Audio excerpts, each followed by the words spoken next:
Сакам да го напоменам последен период феноменот на злоупотребата на психоактивни супстанции, особено кокаинот, кој што за жал се повеќе и повеќе присутен кај нас во средината и се поголем проблем. И за жал кај нас кокаинот не е чист, имаме ние практично го гледаме, многу често инфаркти се случуваат, поземање на кокаин заради тоа што многу често го мешаат со други психоактивни супстанции и сериозен проблем е.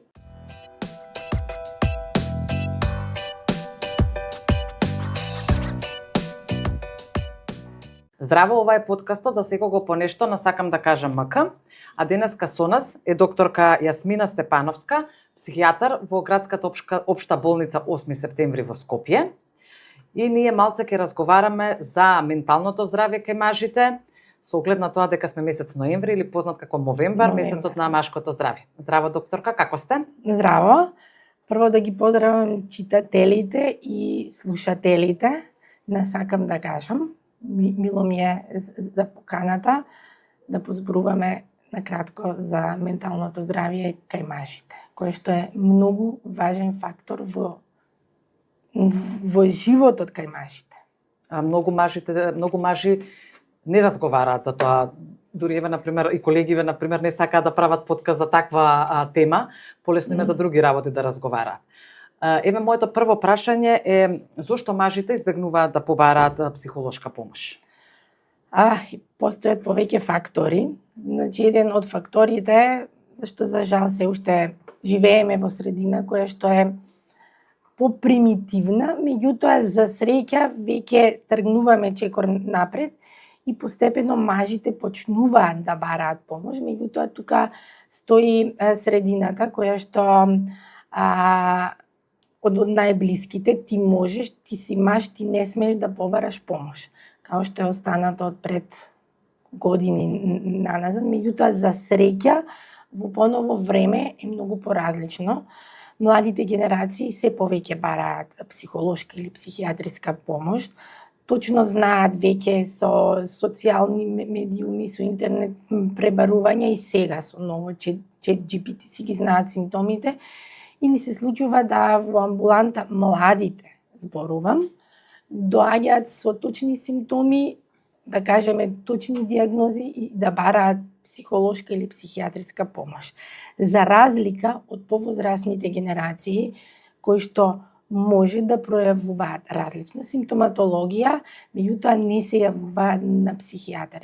Стресот, ние го викаме тивок убиец на организмот. Ги чувствуваат симптомите, не смеат да ги кажат во средината, заради тоа што може да бидат слаби, обележани како во околината слаби, и тука имаме појава на многу често секундарни болести кои што се јавуваат кај мажите, за кои што подоцна би сакала да зборуваме. Имате повеќе мажи пациенти или повеќе жени? Јас во психијатрија со веќе 21 година, ако пред 15-20 години беа доминантно жени, сега за среќа веќе процентот се изедначува на мажи и жени. Можам да кажам дека некаде 55% се жени, 45% се мажи. И за среќа веќе се повеќе се ствара свесност за менталното здравје. Мислам дека и вие новинарите треба да видите тука да ни помогнете околу менталното здравје кај луѓето. Да, и тоа е друго што се оди на доктор, потребно и за тоа да се оди на доктор и потребно е баш такво мислење да се створи во општеството. Да, заради тоа што знаете Светската здравствена организација кога го дефинира здравјето, дефинира физичка, ментална и социјална благосостојба.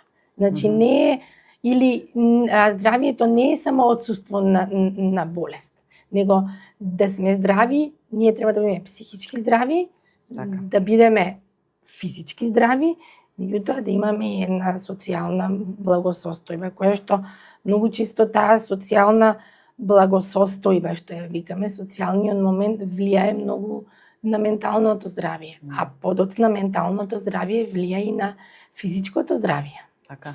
Имате ли повозрасни пациенти, пошто рековте дека уште постои тој отпор кај повозрасната група на граѓани? Да, има. Последен период има и тоа многу често и се случува да помладите ги убедуваат родителите дека им треба помош и дека треба да се јават на психијатар, меѓутоа или психолог. Меѓутоа ни се случува и обратно да младите бараат, а родителите ги стигматизираат. Ти не си луд да одиш да бараш помош на психолог или психијатар. Ти можеш сам. Се уште стои моментот, особено кај машкиот пол, што е се уште проблем, ти можеш сам. Значи, особено од адолесцентска возраст кај машките е проблемот кога се јавуваат оние булинзи во средношколска, во основно во средна школа, кога ќе се пожалат дома на родителите, од страна на таткото стои, ти можеш, спротистави се. Јута, секој човек е различен карактер. На тоа треба да внимаваме. Некои се поемотивни. Не може. Меѓутоа, кај нас се уште стои она социјалното обкружување, дека мажот мора да биде силен, дека мажот не смее да плаче. Така. Кои се најчести проблеми на ментално здравје кај мажите? Анксиозните состојби, кои што, за жал, многу често не се третирани. И потоа одат депресивните. Сега. Како се преминува од анксиозност во депресија? Да, тоа е сега нешто различно. Континуираниот стрес во секојдневието доведува повеќе до појава на анксиозни состојби. Додека пак депресиите имаме ендогени депресии, односно депресии кои што се ендогени ги викаме, кои што имаат генетска предиспозиција, хередитет, односно некој во фамилија имаме, меѓутоа и факторот средина, значи социјалната средина, доколку едно лице остане без работа, без семејство, тој веќе запаѓа во една депресивна состојба. Односно имаме ендогени и екзогени депресии. Додека пак анксиозните состојби по принцип се последица на континуиран изложеност на стрес, меѓутоа и некои неразрешени проблеми кои што ги имаме во секојдневието. Заради тоа ние препорачуваме да проблемите кои што ги имаме на работа или дома мора да ги решаваме. Ако не ги решаваме, проблемите стојат. Мора да зборуваме. За се мора да зборуваме. Ако не зборуваме, во нас се собира, ние викаме, она негативна енергија. Кумулираме и во еден момент излегува како симптом. Симптомот е најчесто срцебиење, болки во желудникот, главоболки, тресење, кои што прво наведуваат дека имаме проблем со срцето. И секогаш кај анксиозноста, особено мажите, се јавуваат на кардиолог, така на гастро. Слично. Мислам дека мажите воопшто не разговараат за разлика од ние жените. Ние жените кога седнеме со другарки, на големо и на широко ги раскажуваме што ни се случило денес, што ни се случило вчера, што ми се случило кога сум излегла со ова момче, што ми се случило нели во бракона, разни, а мажите тие работи не ги споделуваат меѓу себе. Мислам дека кога се дружат, кога одат на пиво, не разговараат. Тие разговараат кој колку и што направил, кој е поуспешен. Затоа реков, се уште стои средината во која што живееме, дека јас не смеам да покажам слабост во околината, заради тоа што ќе бидам обележан како слаба личност. Ние мора да почнеме постепено да работиме на размислувањето дека нема слаб и јак. Сите сме во определен момент од животот слаби и сите сме јаки. Така. Таа отвореноста е исто во комуникацијата е причина и до тоа. А кои се најчестите причини за стрес кои што рековте дека доведуваат после до анксиозност? Причини за стрес имаме различни. Прво, дали во текот на животот ние имаме доживеано некаква траума. За физичката травма, знаете како физичката травма тука е поминува, меѓутоа она психичката травма, дали има некаква травма доживеано во детство, адолесценција, пубертет и слично, во смисол на во каква средина е растено тоа дете, дали дома гледало насилство, психичко од страна на некој од родителите, дали на училиште тоа дете е изложено на булинг или на некои слични други однесувања, не мора да е класичен булинг, него едноставно избегнување на децата од средината. Друго, можноста или неможноста поради финансиски средства да биде дел од тоа општество од кое што живее. Меѓутоа, со текот на годините, стресот е различен. Потоа го имаме оној стрес, средна школа на факултет. Веќе кога сме зрела возраст, почнува стресот за сега во последен период е стресот за дали ние ќе преживееме во ова општество, дали финансиски јас ќе можам да го издржам семејството со мојата плата или со сопругата, дали ќе може на детето да му возможам здрав живот, дали сега за жал се повеќе и повеќе има криминогено однесување, дали детето ќе го изложам, ќе го извадам на прав пат и се. Значи, стресот е, ние го викаме тивок убиец на организмот. Заради тоа што ние кога сме под стрес, дали е акутен или хроничен стрес, нас ни се лачи акутно ако е адреналинот. А адреналинот е невротрансмитер кој што се јавува кога ние сме под некој страф. Имаме стегање, односно вазоконстрикција на крвните садови. Потоа веднаш се качува кортизолот. Кортизолот го викаме хормон на стрес. Доколку кортизолот во континуитет го држиме ние на високо ниво и се однесуваме на моментот јас можам. Кога сме под стрес, нашиот организам е цело време спремен за борба. Ние го држиме кортизолот висок, адреналинот. И затоа и често ги чувствуваме луѓе кои што се анксиозни, ги чувствуваат тие симптоми кои што им се реални. Кај анксиозноста имаме ние реална симптоматологија на срцебиење, на тресење, препотување на рацете, на главоболки, на трнење. Значи, тие ни се реални симптоми заради високите нивоа на еден невротрансмитер и на кортизолот кој што е хормон на стрес. Меѓутоа, секундарно овие имаат делуваат и на другите хормони, на тироидната жлеза и делуваат на половите хормони и кај мажи и кај жени. И заради тоа се почесто имаме проблеми со кај жените се јавуваат и кај мажите со тироидната жлеза и со фертилитетот, да кажам. Се повеќе и повеќе жени и мажи не можат спонтано да имаат деца, се бара асистирано, односно инвитро оплодување. Значи, стресот ги намалува и половите хормони и кај мажи и кај жени. А зошто мажите често го поврзуваат својот идентитет со работата и успехот? Тоа е интересно прашање. Заради тоа, повторно е заради тоа што ја морам да бидам најдобар. Ја морам да бидам најуспешен, за да се покажам во средината во која што живеам. Повторно е средината во која што живееме. Ние, кај нас се уште многу влијае. Средината. А сега, например, мене ме интересираат овие нови трендови кај мажите.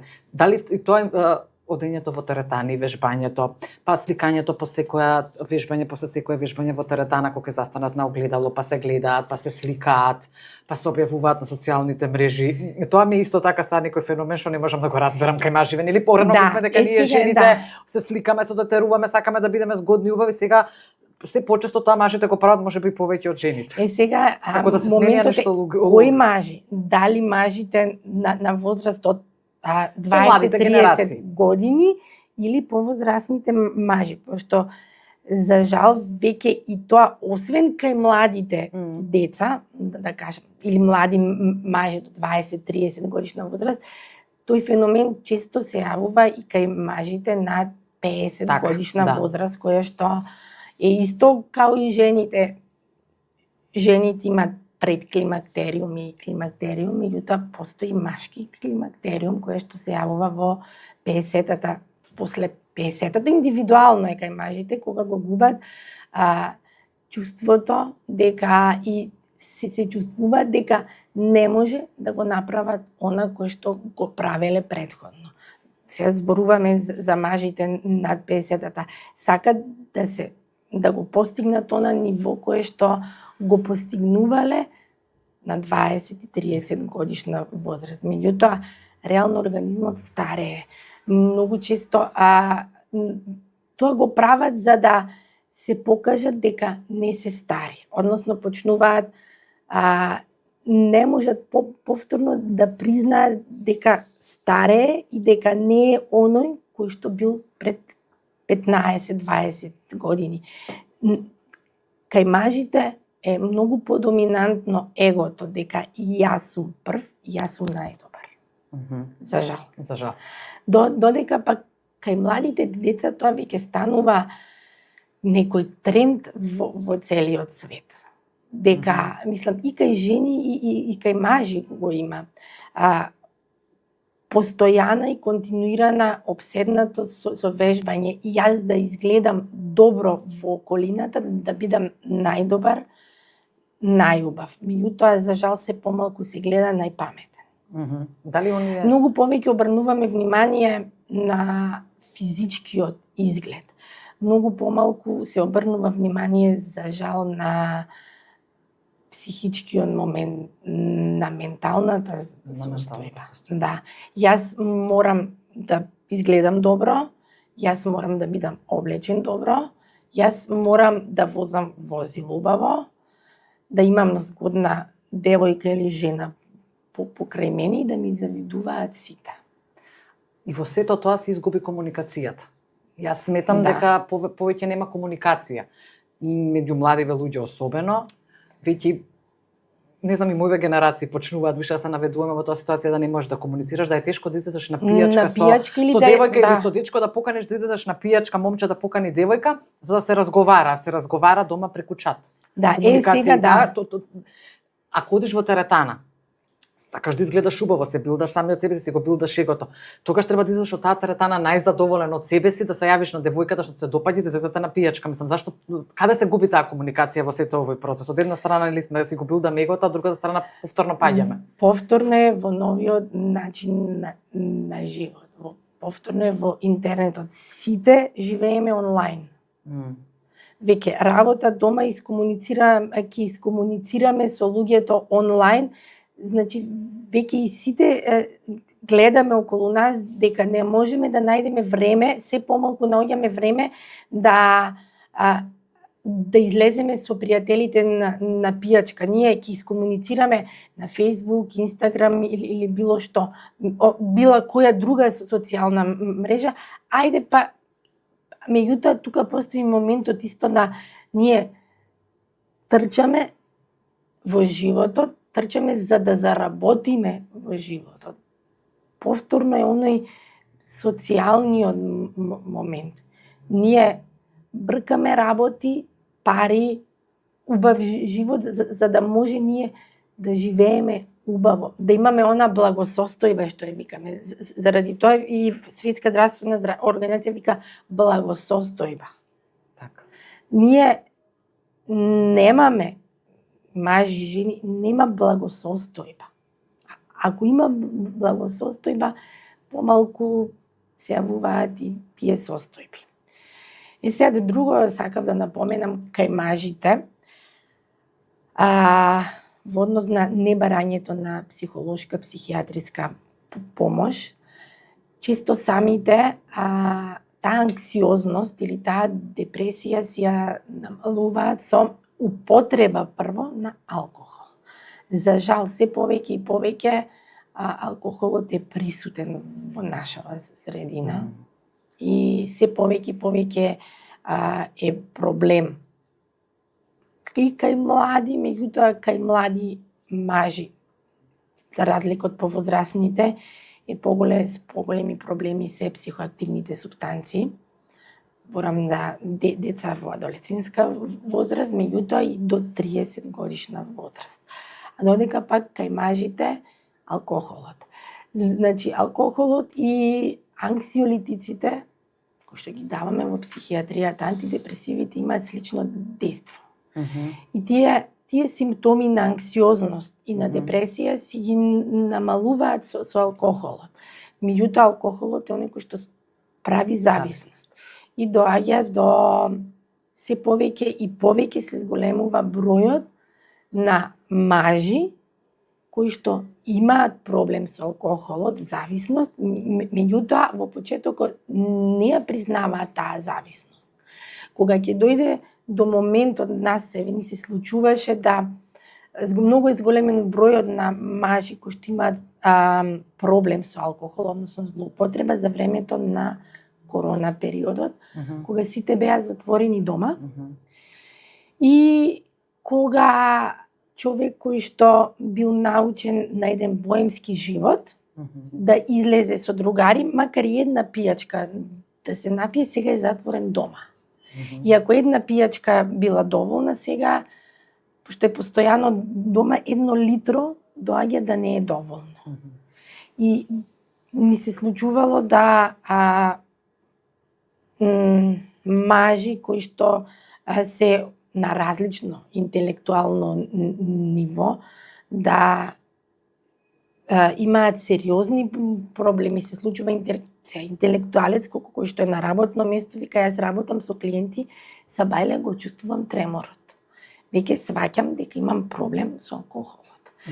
Меѓутоа многу поретко го сваќаат тоа додека не дојде моментот на промени во органицитетот, односно на физичкото здравје. Ќе се јави прецироза, циротични промени и слично. Исто така тука сакам да го продискутираме и фактот со кладилниците, казината, пошто знаеме дека на секој чекор и во градов имаме места за коцкање, така наречени казина. Исто така голем број мажи можеме да речеме дека жените многу поретко се влегуваат во тие казина. Што е причината за зависност од коцкањето? Дали исто произлегува од некоја анксиозна се останува? Прво коцкањето е исто болест. Во психијатријата рачунаме ние болести кај што докажани се и промени на мозочно ниво, невротрансмитер, исто као што имаме болести на зависност, алкохол, цигари, исто психоактивни супстанции, хероини, кокаини и друго, така и хазардното однесување. Прво, е болеста која е класично хазардно однесување, меѓутоа кај нас е многу голем проблем достапноста.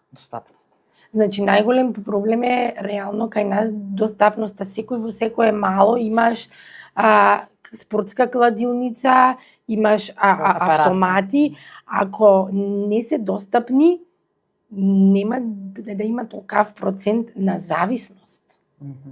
Да, и заради тоа и супер функционираат и нови менувачници, како ги викаат, за брзи кредити. Заради тоа многу често се тие до спортски кладилници, до казината и слично, да исто и тука е друг проблем кај мажите, да она хазардно однесување без парицата го наведува да еднаш добие на банкомат или на спортска кладилница и тука расте адреналинот. Тука почнува и заради тоа е таа зависност од адреналин. Кога крева, мене ми даде воја сила, заработив пари, сега ќе одам, пак ќе заработам пари. Значи, затоа кај тие луѓе, кај зависноста, кај хазардно имаме проблеми на когнитивна сфера. Значи, грешно мислење имаме. никој не заработил пари во коцкарница. Така. Да, меѓутоа тука е грешка во мислењето и заради тоа треба да се работи со психолог, да таа грешка во мислењето се исправи. Ако се исправи во мислењето, имаме и во однесувањето. Нема да оди во кладилница. Зошто е и поголема стапката на самоубиство кај мажите за разлика од жените? Според последните податоци за минатата година на Државниот завод за статистика, во земјава се регистрирани 89 самоубиства, од кои 68 биле мажи, а 21 жена. Обидите за тоа што помалку бараат помош мажите и не го разговараат она на секој ден на ниво на дневно ниво да разговараш за своите чувства, за своите емоции, за тоа што се повредил. Ја мислам дека е многу здраво на дневно ниво да се разговара за тие работи со некој член од семејството, со сопруга, со другар, со пријателка. На крајот од себе и сам со себе. Дали помага на сам со себе кога разговараш во огледало? Да, ние викаме дека за определени мисли кои што ни доаѓаат, кои што ги викаме активни мисли, кои што ни се мисли необработени, ние треба тие мисли да ги обработиме и да си зборуваме сами со себе. Во определен дел од денот или се нас ни е дозволено да си зборуваме сами со себе и е пожелно да си зборуваме. Стапката е прво заради тоа што мажите не бараат доволно психијатриска, психолошка помош или помош во средината во која што ја имаат.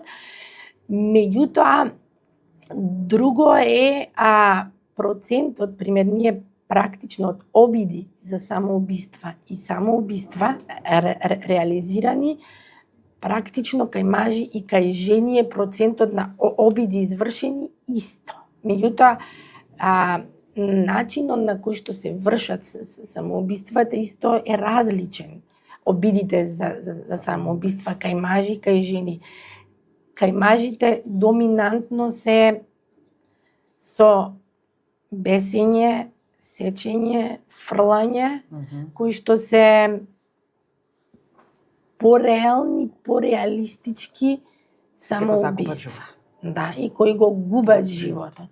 Додека пак кај жените е повеќе оди испивањето труење со таблети или некои домашни средства за чистење, кои што се или разни отрови, сечење.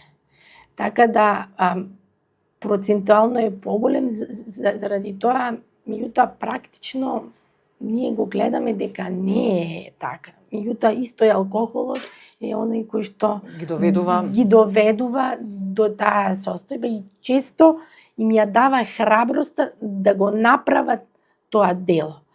А кај жената постои моментот да јас сакам да го направам, меѓутоа ако може и да преживеам за да останам во семејството, да помогнам.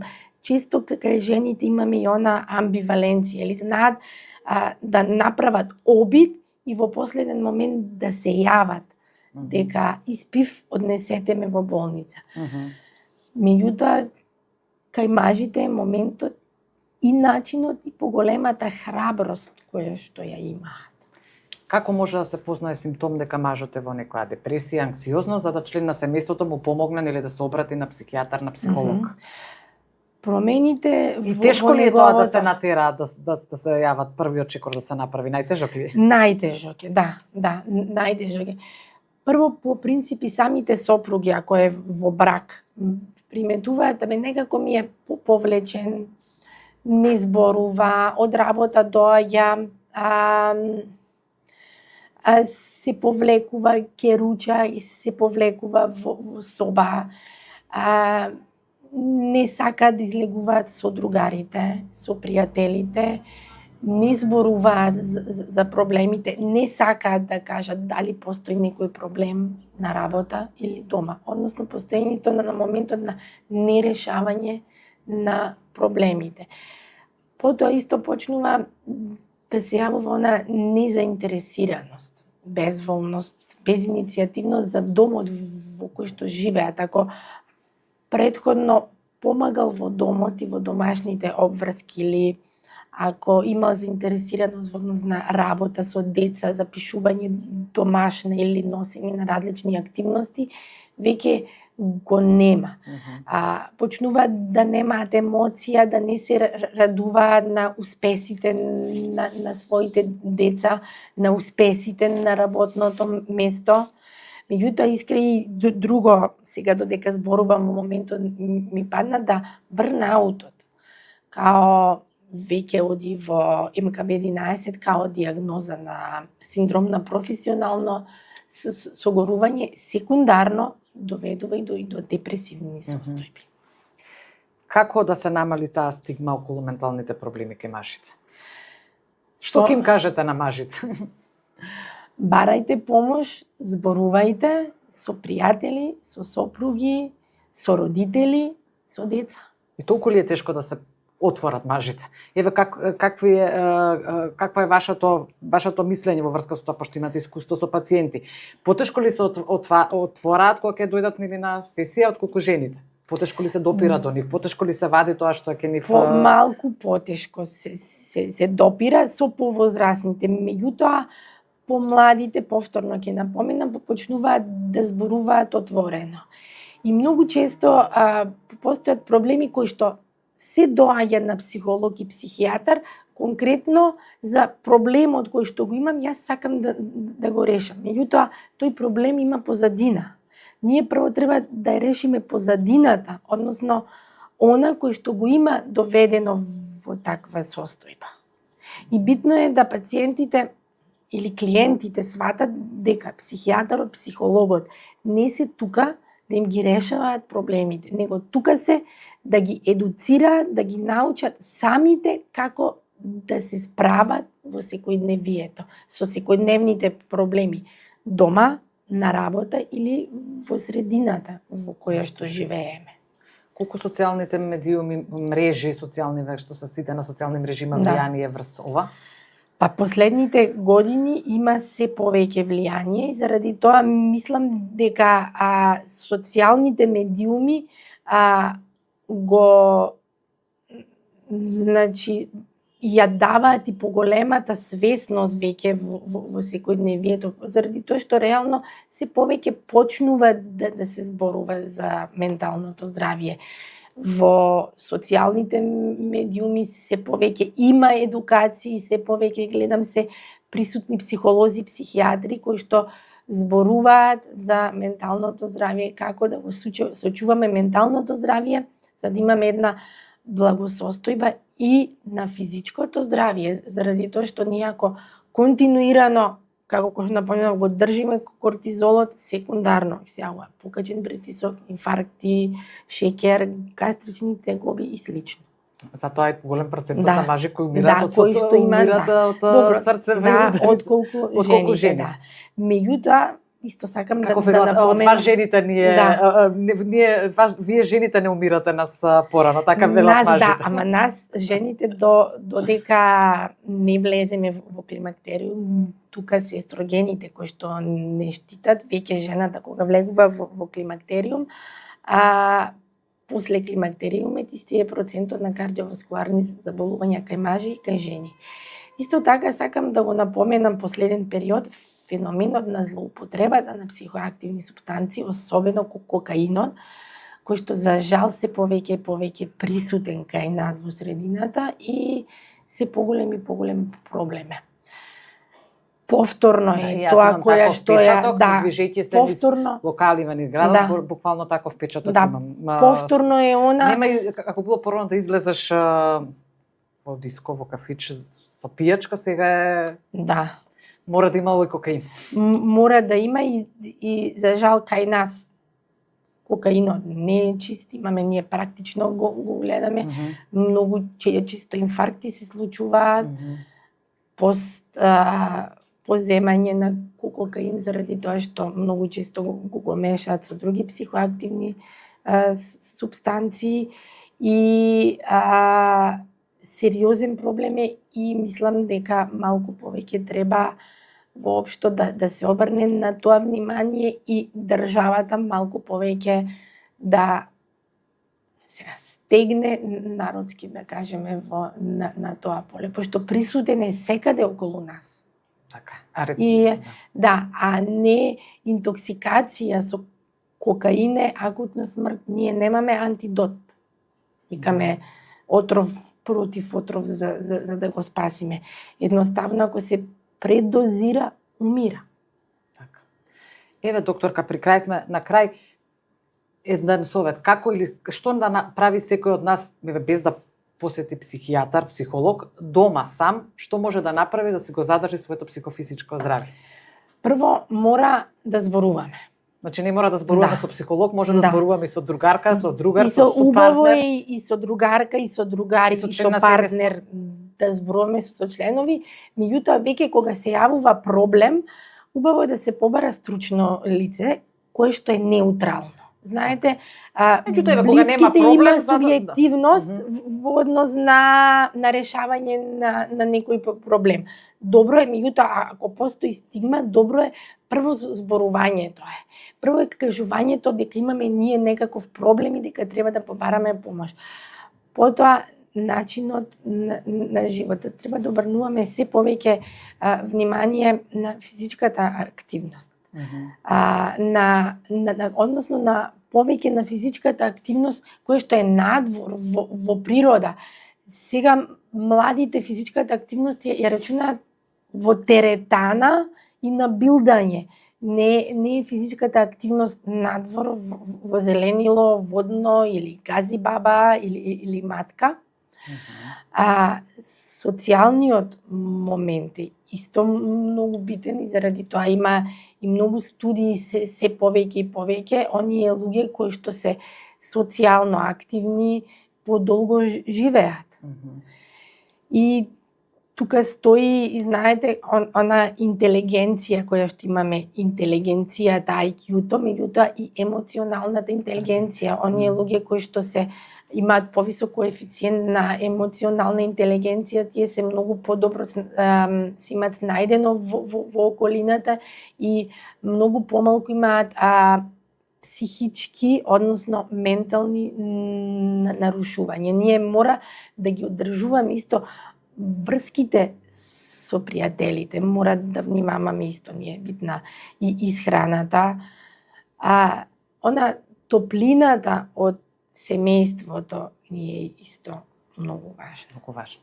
Еве, на крај, што би им препорачале на мажите во однос на машкото здравје и како да се одлучат да дојдат доколку имаат чувствуваат некоја потреба, анксиозност да побараат помош? Во однос на машкото ментално здравје, препорачувам сите мажи, не е срамно да имаме проблем.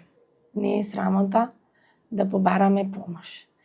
Не е срамота да плачеме и не е срамота да примаме лекови. Доколку се потребни за да го заштитиме и физичкото здравје, пошто многу често преку менталното здравје ние го штитиме и физичкото здравје. Кај нас луѓето е, особено кај мажите, многу поголем стравот да јас да немам органско заболување, ментално и да имам, ова анксиозноста ќе помине, ама не мора да побарам. Можам јас сам. Многу често веќе напоменам за мажите совет, не можете секогаш сами се. Треба да се побара помош. Ви благодарам, докторка, што бевте дел од нашиот подкаст. Сакувам успешна работа и да имате поголем број пациенти, мажи да бидат, за да можеме да ги решиме. Да имаме помал број на пациенти, но мажите да побараат помош. Повеќе помош. Така, токму така. Благодарам уште. Благодарам вас за поканата.